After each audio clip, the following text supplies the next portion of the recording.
Well, it's it's 2 days before Christmas, and I come to you with a broken heart.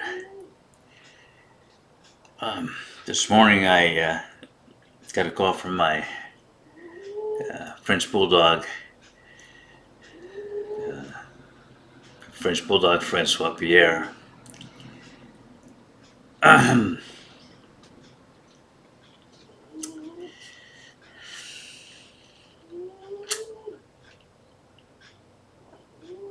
My dear friend and constant companion. I was informed by his vet that Francois has inoperable cancer, and he is suffering, and I'm going to have him put to sleep.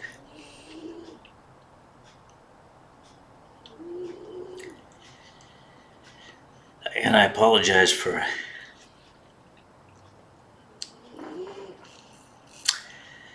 not having better control over my emotions. We knew this day was coming. Anyone who has a dog is going to die before you do.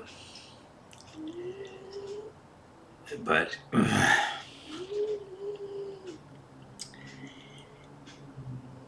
it doesn't make it any easier. When I was a young man, my father told me, he says, someday you will experience grief. It's not sadness, it's a whole different level.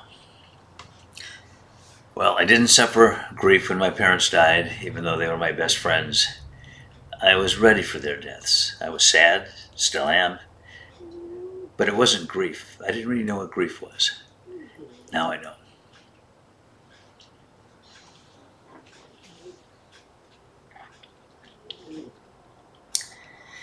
It's just a black, undefinable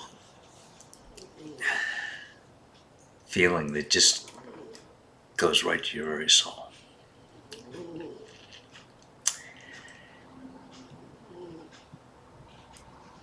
And I'm fond of saying that people who don't believe in God have never met a puppy. I think it's also fair to say that people who don't believe in the afterlife have never experienced the grief of a loved one. It's, for me anyway, possible to accept the fact that my parents don't exist somewhere in some plane, or that Francois Pierre will soon be in that same plane. It's something I can't handle emotionally, and emotions are facts.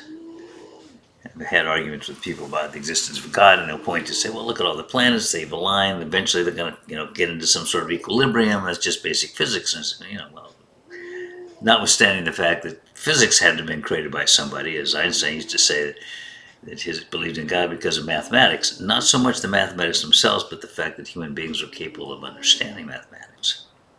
Worth thinking about. But I always say to people when I have these esoteric, sophomoric discussions, is you may be able to explain the physical part. You don't, but assuming you could, how does that explain emotions? How does that explain love? How does that explain happiness? How does that explain grief?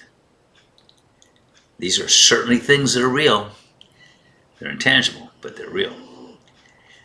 So I've just recently finished reading a book by Dan Brown. He wrote the Da Vinci Code and a number of other great books that became movies. I just read his latest book called The Secret of Secrets.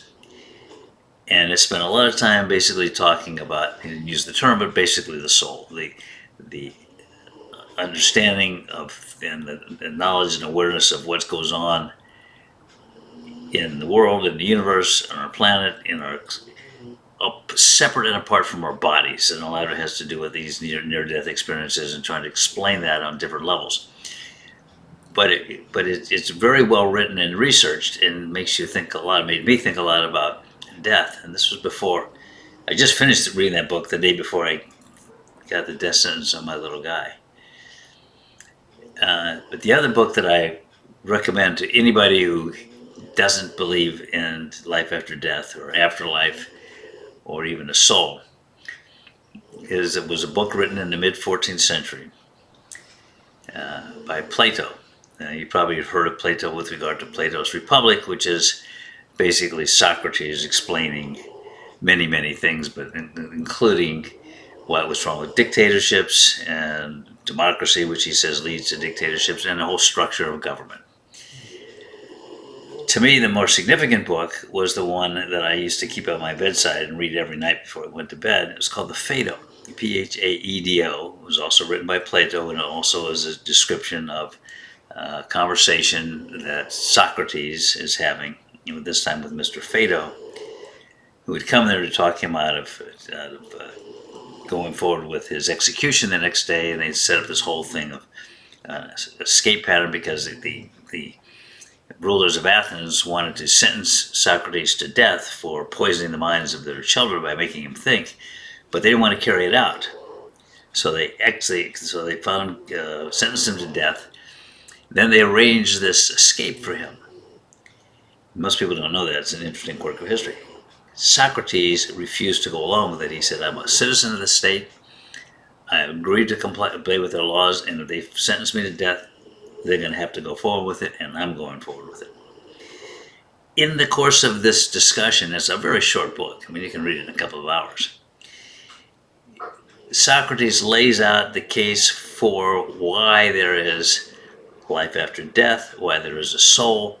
In his case, it's about reincarnation, but the fundamental, whether you believe that or not, the fundamental principles are there that relate from a purely logical perspective. No, he wasn't a Christian, obviously, since this was almost 400 years before the birth of Christ. And so he didn't believe, he may have believed in the Greek gods running around Mount Olympus or whatever the heck they were doing. But he does it based on logic and the fact that you can't destroy the soul. You can destroy the body loses weight, da da da. Just read it. It's a deeply inspirational book. And my remembrance of that, I haven't read the book lately, but just I remember it. And that's giving me some comfort because I just cannot believe that my best friend here is going to disappear forever. I won't believe it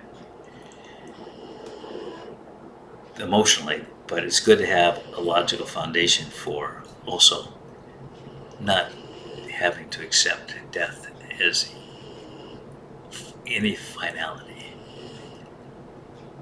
So, don't feel sorry for me. I feel bad feeling this badly for myself because millions of people lose their pets every day. What makes me special? Nothing. Nothing. I had to say something to somebody. Thanks for listening.